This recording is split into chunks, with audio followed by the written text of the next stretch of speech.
Shalom Bapak Ibu Saudara yang dikasihi Tuhan. Hari ini kita akan mengikuti ibadah umum hari Minggu di minggu ketiga di bulan Oktober 2021.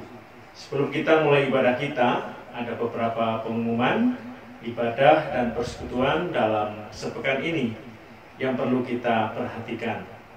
Hari Selasa ada persekutuan doa pada pukul 18.00 melalui Google Meet. Link akan dibagikan di WhatsApp grup gereja.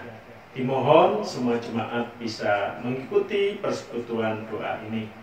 Untuk komisi dewasa, Jumat ini tidak ada ibadah. Hari Sabtu, ibadah komisi pemuda remaja pukul 17.00 melalui Google Meet.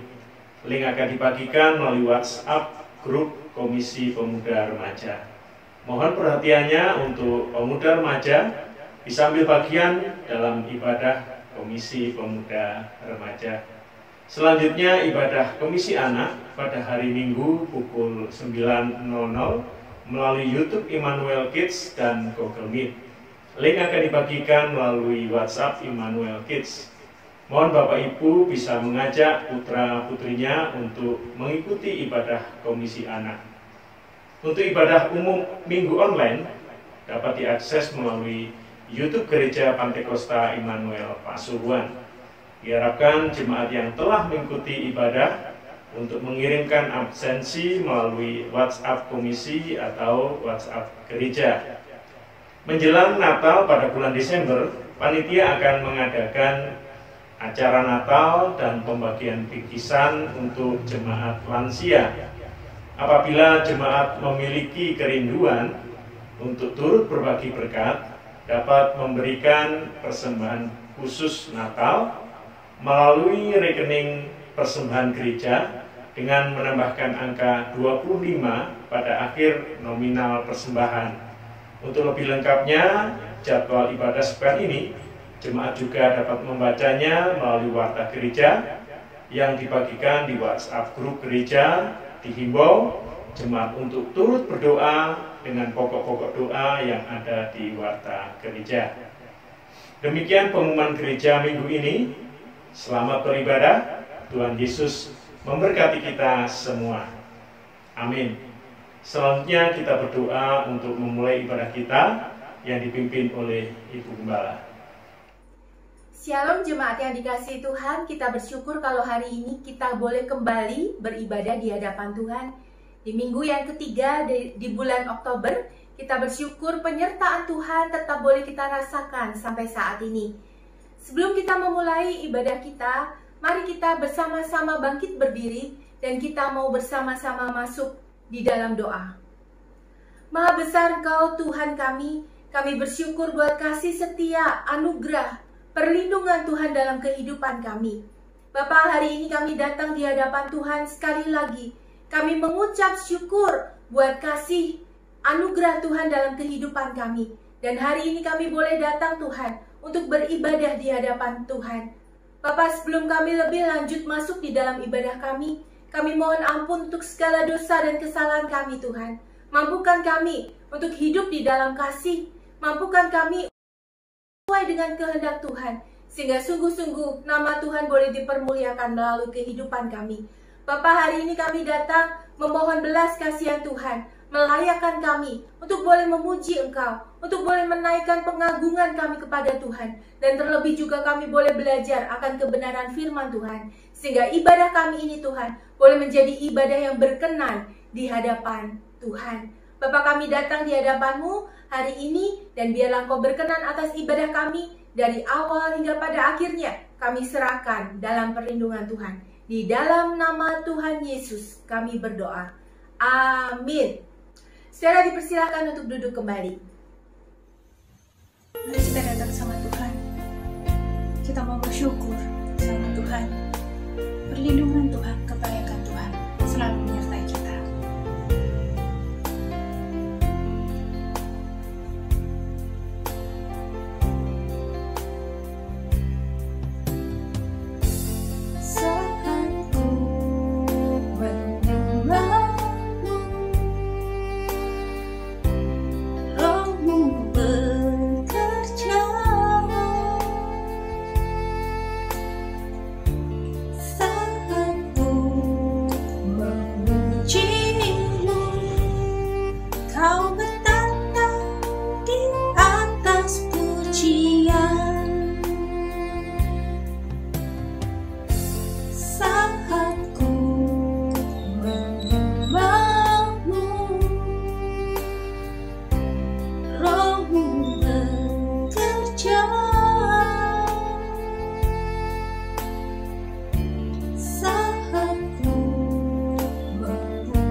Mari jemaat yang kasih, saya undang semuanya kita untuk berdiri. Kita mau sama-sama memuji Tuhan. Biar bumi akan berat dan biar bulan tak bercahaya lagi. Tuhan tetap baik buat kita. Tuhan tetap ada selalu bersama-sama kita. Tetap mengasihi Tuhan kita. Biar bumi akan berlalu, biar bulan tak bercahaya lagi, biar langit akan bergoncang, matahari tak bersinar lagi, tetapi Tuhan Yesusku tak pernah ingkar janji. Semua yang difirmankannya pasti akan digenapi. Biar bumi akan berlalu, biar bulan tak bercahaya lagi, biar langit akan bergoncang, matahari tak bersinar lagi, tetapi Tuhan Yesusku tak pernah ingkar janji. Semua yang difirmankannya pasti akan digenapi. Shalalalalala, saya cinta Yesus. Shalalalalala, Yesus cinta saya. Shalalalalala, saya cinta Yesus. Shalalalalala, Yesus cinta saya. Biar bumi akan berlalu, biar bulan tak bercahaya lagi, biar langit akan bergoncang, matahari tak bersinar lagi, tetapi Tuhan Yesusku tak pernah ingkar janji. Semua yang difirmankannya pasti akan digenapi. Shalalalalala, saya cinta Yesus. Shalalalalala, Yesus cinta saya. Shalalalalala, saya cinta Yesus. Shalalalalala, Yesus cinta saya. Shalalalalala, saya cinta Yesus. Shalalalalala, Yesus cinta saya. Amin. Biar bumi berlalu, biar matahari tidak bersinar lagi, kita tetap cinta Tuhan Yesus. Kita percaya Tuhan Yesus juga cinta dengan kita semuanya. Sama-sama kita mau katakan kembali, Allah itu baik-baik buat kita semuanya. Amin.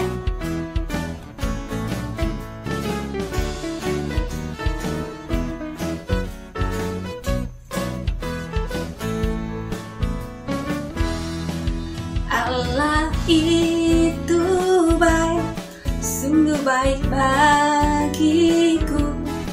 Ditunjukkannya kasih setianya, Dia menyediakan yang ku perlukan,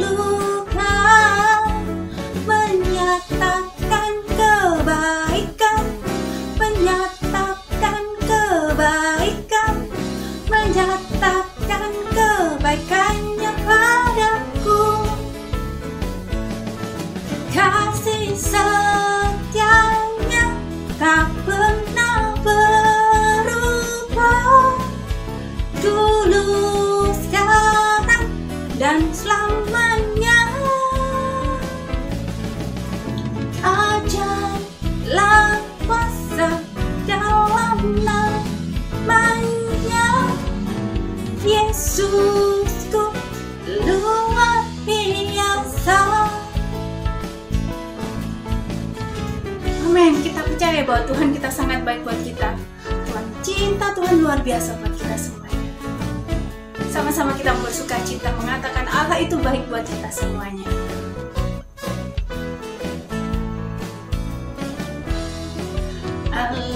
itu baik, sungguh baik bagiku. Ditunjukkannya kasih setianya yang menyediakan yang ku perlukan, menyatakan kebaikan, menyatakan kebaikan, menyatakan kebaikannya padaku. Kasih sayangnya tak pernah berubah, dulu, sekarang, dan selamanya. Ajarlah kuasa dalam namanya, Yesusku luar biasa. Kasih setianya tak pernah berubah, dulu, sekarang, dan selamanya. Ajarlah kuasa dalam namanya, Yesusku luar biasa. Yesusku luar biasa. Yesusku luar biasa. Amin. Tuhan kita Tuhan yang luar biasa buat kita. Amin. Silakan duduk kembali Bapak Ibu Saudara yang terkasih. Saatnya sama-sama kita memberikan yang terbaik buat Tuhan. Kita memberikan persembahan kita untuk Tuhan. Kita juga siapkan hati kita. Kita mau datang kepada Tuhan.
Mari bersama kita masuk di dalam doa.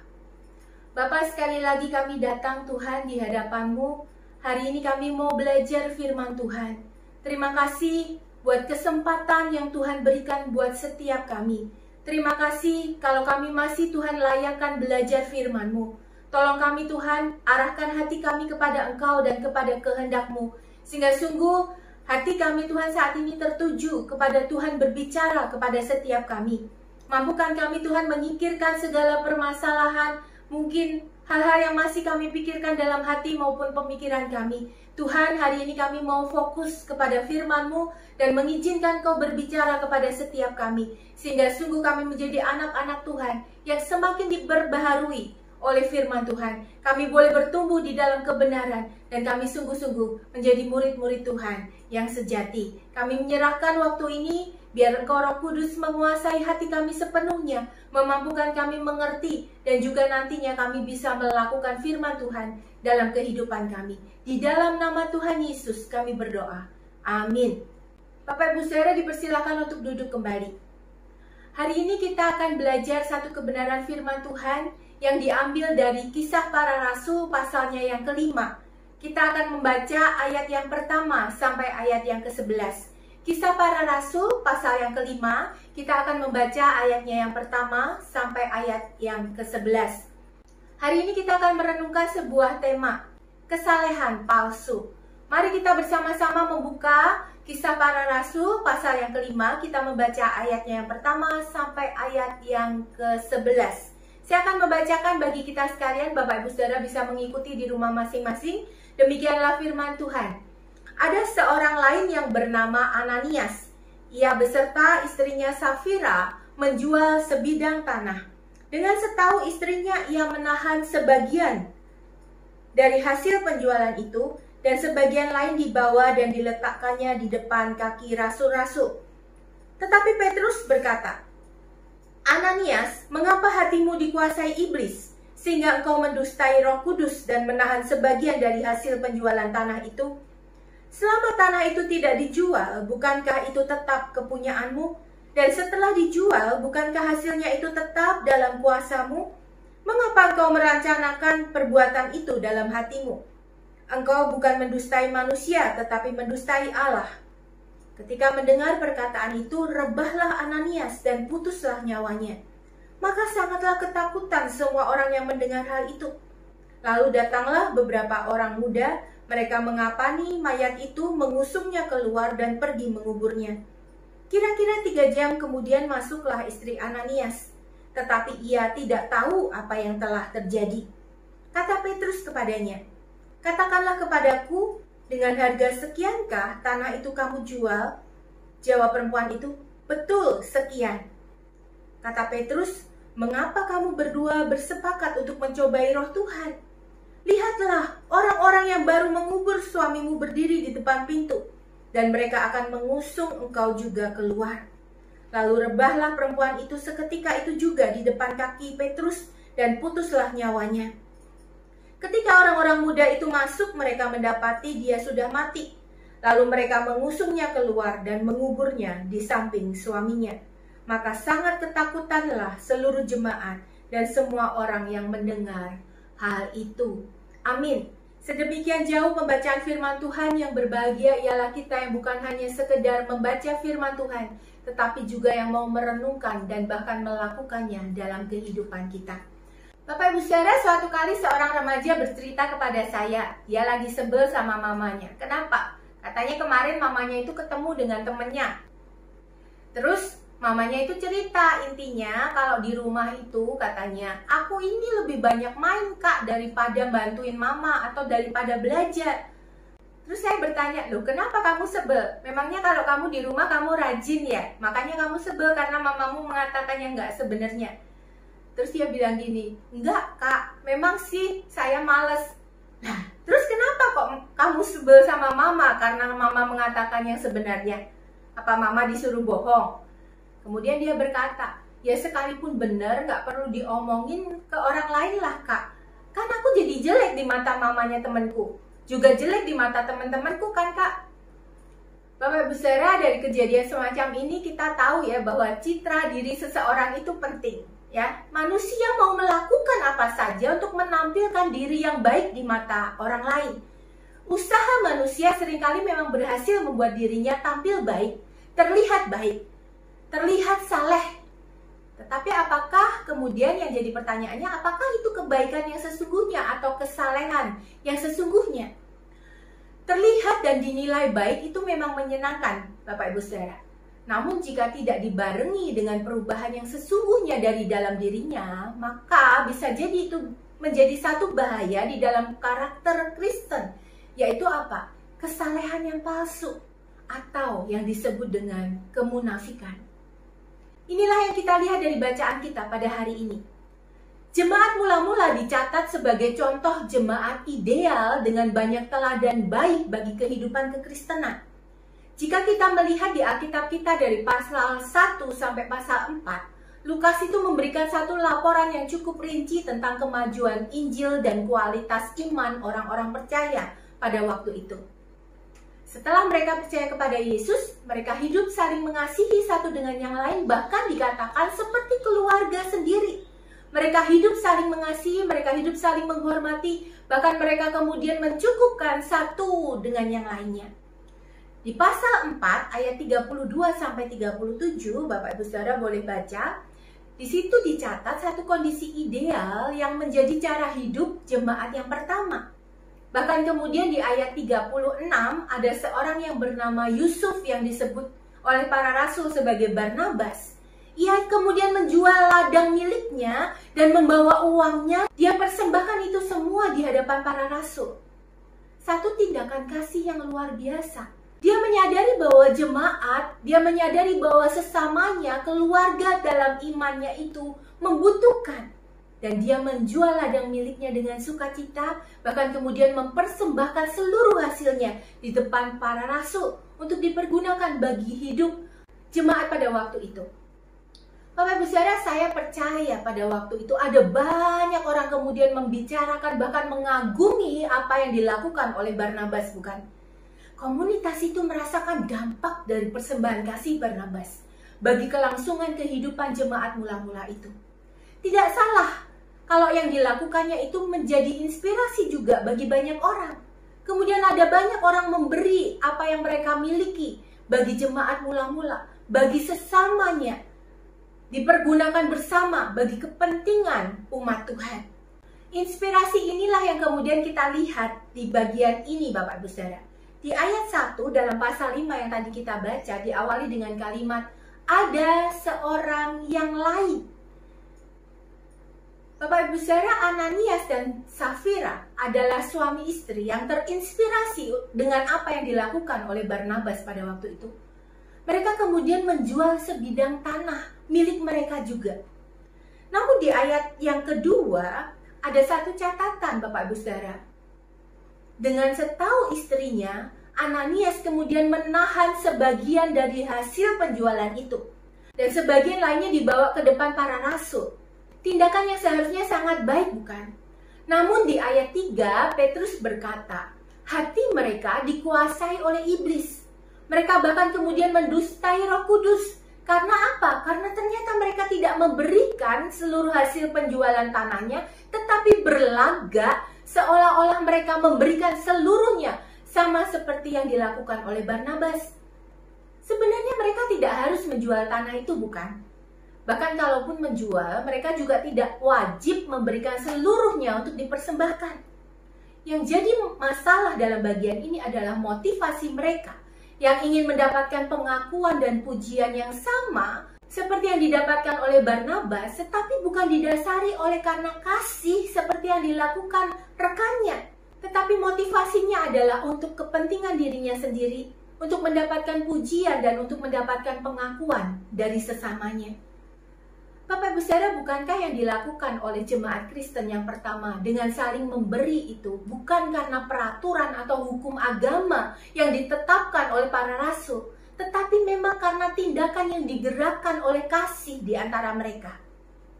Bapak Ibu Saudara, dalam kacamata Tuhan, apa yang dilakukan Ananias dan Safira adalah perkara yang serius di hadapan Tuhan. Ini bukan hanya soal sejumlah uang, tapi bagaimana mereka menghormati Tuhan. Tuhan ingin umatnya bersifat otentik. Apa yang ditampilkan keluar adalah memang apa yang ada di dalam dirinya. Menghormati Roh Kudus yang berdiam di dalam jemaat itu. Tidak ada yang bisa kita sembunyikan dari Tuhan, Bapak Ibu Saudara. Kata kerja yang dipakai di sini, menahan sebagian. Kalau kita mau cari, Bapak Ibu Saudara, ini dipakai di kasus yang hampir sama, yaitu kasus Akan, yang tertulis di dalam Yosua pasal yang ke-7. Bapak Ibu Saudara mungkin mengingat kisah ini ya. Pada waktu bangsa Israel baru menaklukkan tanah Kanaan, kemudian mereka menaklukkan sebuah bangsa di situ.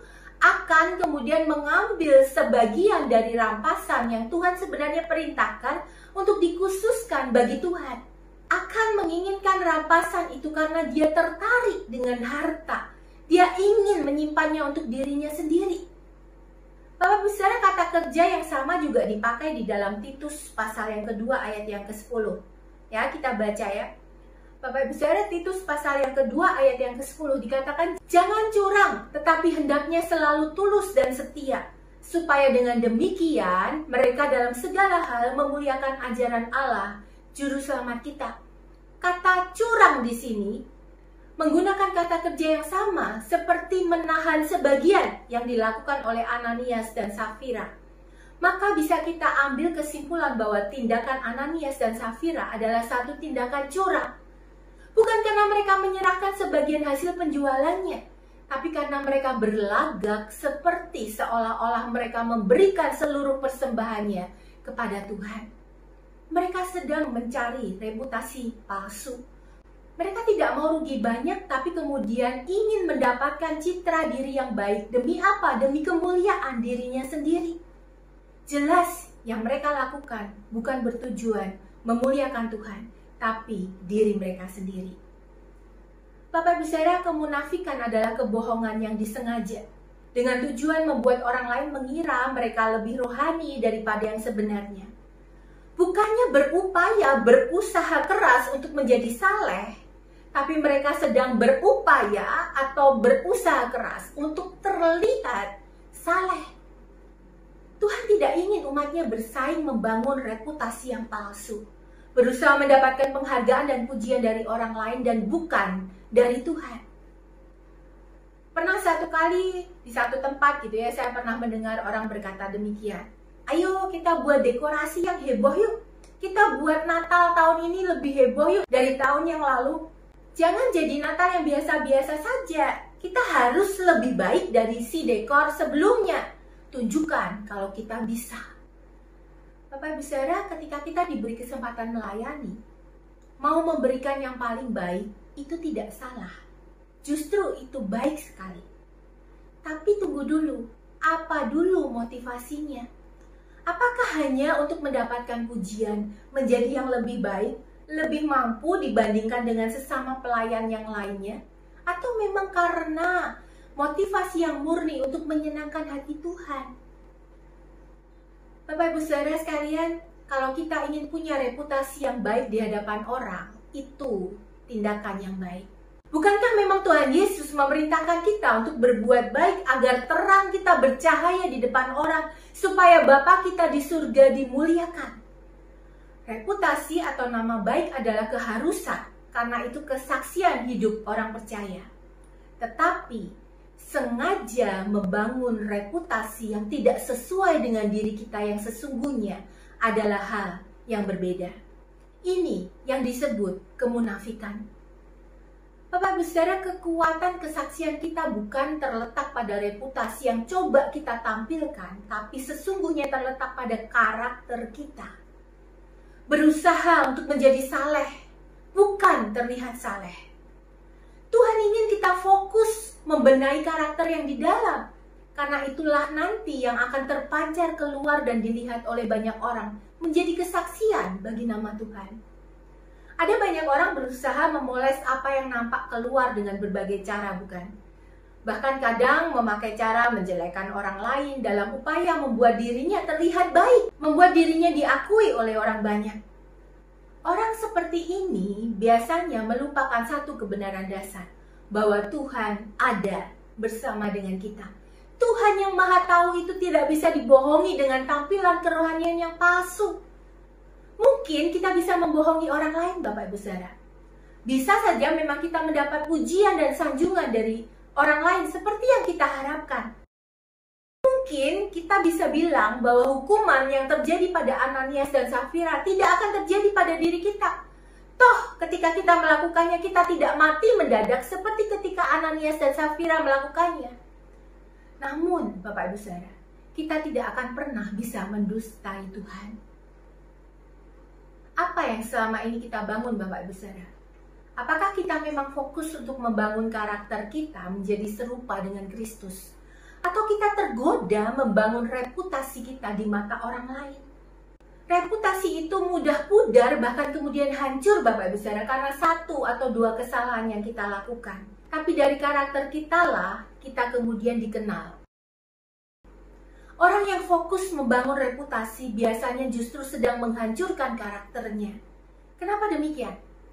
Bapak Ibu Saudara, saya pernah satu kali ketika melihat media sosial gitu ya, saya kemudian melihat iklan alas bedak.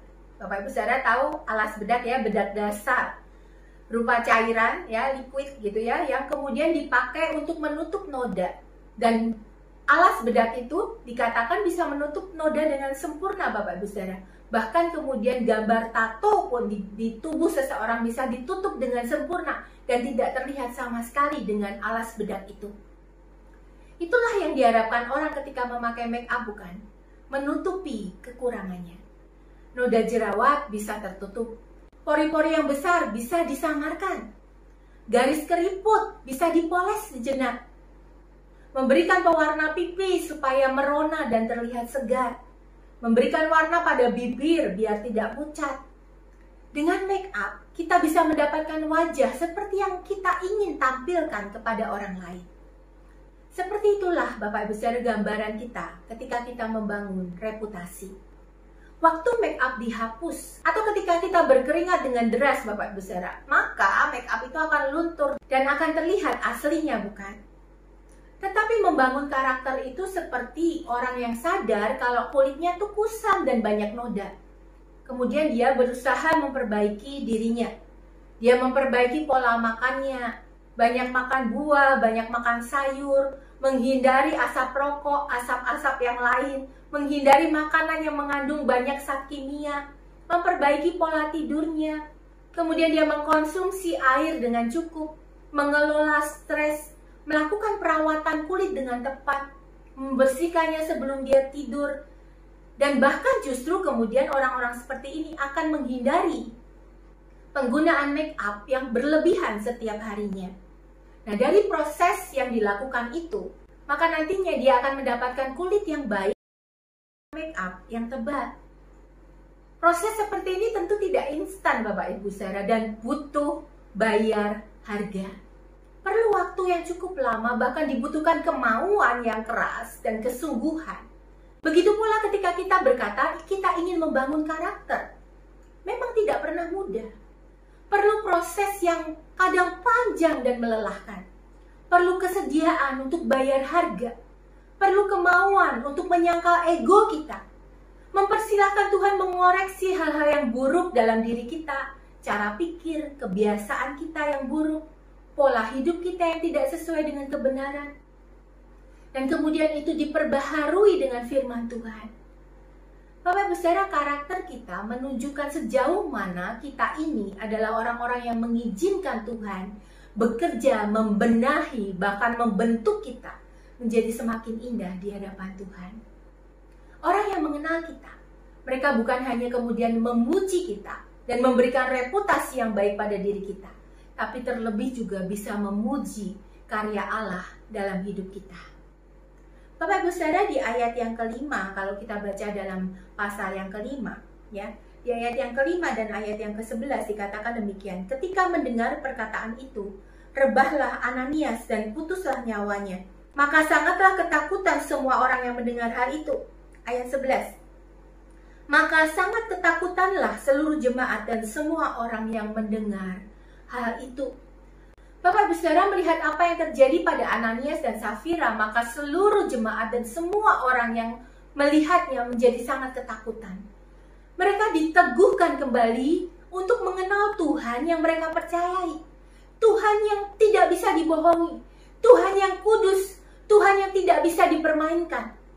Tuhan yang maha tahu, bahkan mengerti sampai ke dalam hati setiap manusia.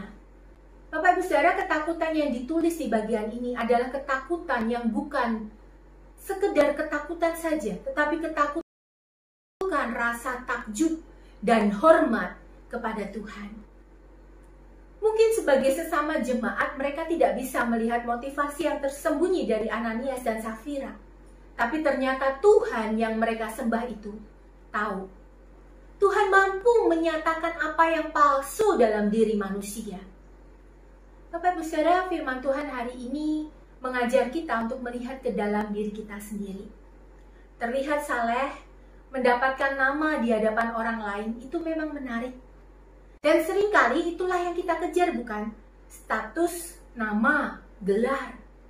Namun kadang kita melupakan hal yang terpenting. Perubahan yang sesungguhnya ingin Tuhan kerjakan di dalam diri kita setelah kita kenal siapa Tuhan. Bapak Ibu Saudara, di tahun 2001 ada sebuah film berjudul The Princess Diaries. Dalam film itu terlihat bagaimana pergumulan seorang putri raja yang tadinya dia hidup dengan bebas, kemudian ketika dia dikembalikan ke istana, dia kemudian merasa sangat terkekang dengan protokol istana yang kaku. Dia ingin hidupnya yang lama, dia ingin hidupnya yang bebas itu. Karena itu beberapa kali dia melarikan diri dari para pengawalnya, dia mencoba melakukan hal-hal yang menyenangkan hatinya lagi.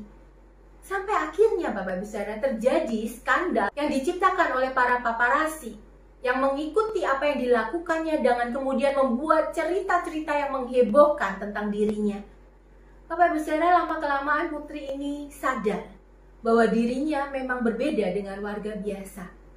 Seorang putri harus berperilaku sebagai seorang putri. Seorang anggota kerajaan harus punya karakter dan sifat sebagai warga kerajaan. Karena itulah dia kemudian belajar sungguh-sungguh memperbaiki dirinya, memperlengkapi dirinya dengan kemampuan yang dibutuhkan seorang putri. Bukan sekedar mengubah penampilan dan menuntut hak-hak yang dimiliki saja.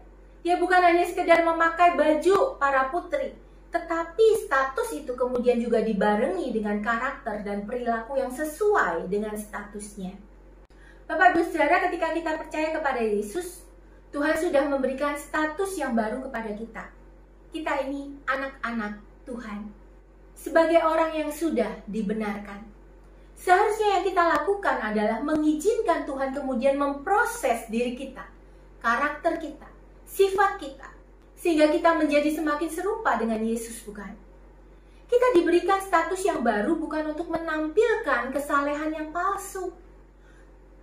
Semua yang kita kerjakan, disiplin rohani, hidup sehari-hari, pelayanan-pelayanan kita, bukan dengan tujuan mencari nama, bukan dengan tujuan mendapatkan reputasi di hadapan sesama kita. Tetapi kita dijadikan anak-anak Tuhan, dijadikan ahli waris kerajaan Tuhan dengan tujuan untuk hidup di dalam kehendak Tuhan, menjadi kemuliaan bagi nama Tuhan. Mari bersama kita membuka surat 1 Petrus pasal yang kedua, ayat yang pertama sampai ayat yang ketiga. Di situ dikatakan, karena itu buanglah segala kejahatan, segala tipu muslihat, dan segala macam kemunafikan, kedengkian dan fitnah. Dan jadilah sama seperti bayi yang baru lahir, yang selalu ingin akan air susu yang murni dan yang rohani, supaya olehnya kamu bertumbuh dan beroleh keselamatan, jika kamu benar-benar telah mengecap kebaikan Tuhan. Bapak Ibu Saudara, dikatakan buanglah segala yang buruk dalam diri kita. Kejahatan, tipu muslihat, kemunafikan, kedengkian, dan fitnah. Dan selalu inginkan air susu yang murni.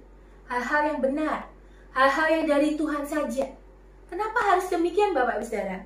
Karena di ayat yang ke-9 dikatakan Bapak Ibu Saudara, ayat yang ke-9, tetapi kamulah bangsa yang terpilih, imamat yang rajani, bangsa yang kudus, umat kepunyaan Allah sendiri, supaya kamu memberitakan perbuatan-perbuatan yang besar dari Dia, yang telah memanggil kamu keluar dari kegelapan kepada terangnya yang ajaib.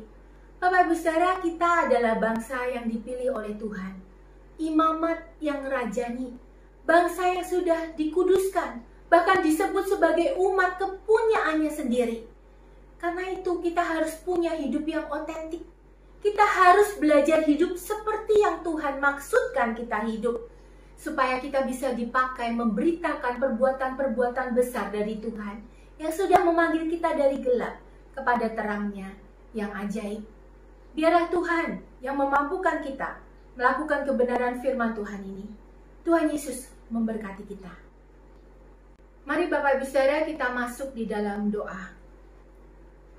Bapak, kami bersyukur kepada Tuhan karena kami adalah anak-anak yang sudah Tuhan panggil dari hidup kami yang lama, hidup kami yang gelap. Bahkan kemudian Kau memberikan kami satu keluarga baru di hadapan Tuhan. Keluarga sesama umat percaya. Kami bersyukur kalau kami adalah orang-orang yang Tuhan tempatkan berada bersama-sama dengan keluarga di dalam Tuhan. Bapak, biarlah kami belajar Tuhan untuk hidup dengan otentik. Kami belajar untuk hidup tidak munafik. Kami belajar Tuhan menampilkan apa yang ada di dalam diri kami. Karakter yang Tuhan sudah proses di dalam diri kami. Sehingga sungguh-sungguh Tuhan, kami menjadi anak-anak Tuhan yang mencerminkan siapa Engkau dalam hidup kami. Bapak, ampuni kami kalau selama ini seringkali kami berusaha menampilkan diri yang baik tanpa kemudian kami membarenginya dengan usaha untuk memperbaiki diri kami di hadapan Tuhan. Bapak, ampuni setiap kami. Tolong kami Tuhan, untuk kami fokus kepada pembenahan karakter kami di hadapan-Mu. Sehingga sebagai jemaat Tuhan, kami boleh diperbaharui dari hari ke hari, semakin indah di hadapan Tuhan, dan boleh hidup mempermuliakan nama Tuhan. Bapak, hari ini kami datang Tuhan, membawa diri kami di hadapan-Mu. Jemaat Tuhan di tempat ini, biarlah Engkau yang memberkati kami semua dengan pertumbuhan karakter yang sesuai dengan kehendak Tuhan. Mampukan kami sungguh-sungguh Tuhan, mau memproses diri kami sedemikian rupa. Mempersilahkan Kau Roh Kudus, menguasai kami, mengajar kami, mengarahkan hati kami Tuhan kepada kebenaran. Sehingga sungguh Engkau menjumpai kami adalah orang-orang yang bertumbuh di dalam Engkau. Terima kasih Tuhan, berkati setiap anak-anak-Mu yang ada di gereja ini. Tuhan, berkati setiap pengurus majelis jemaat.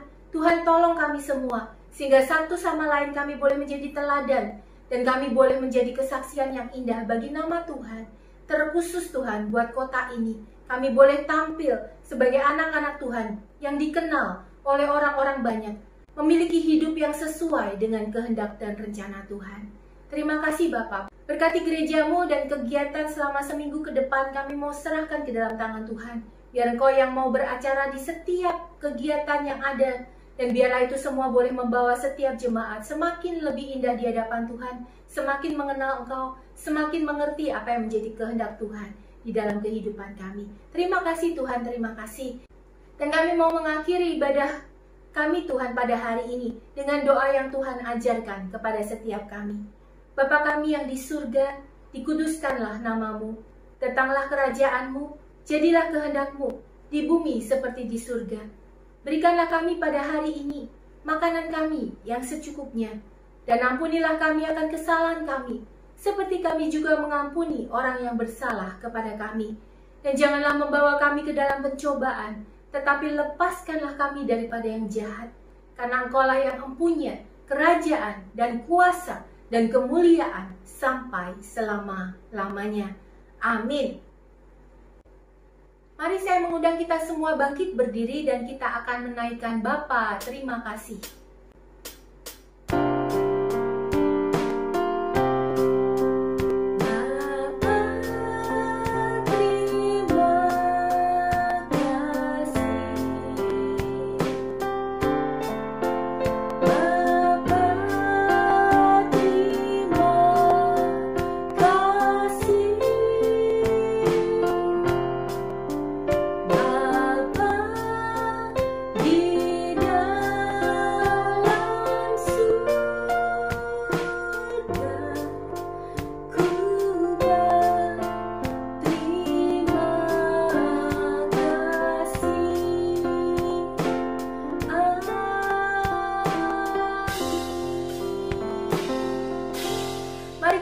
Kedua tangan kita dan terimalah berkat Tuhan.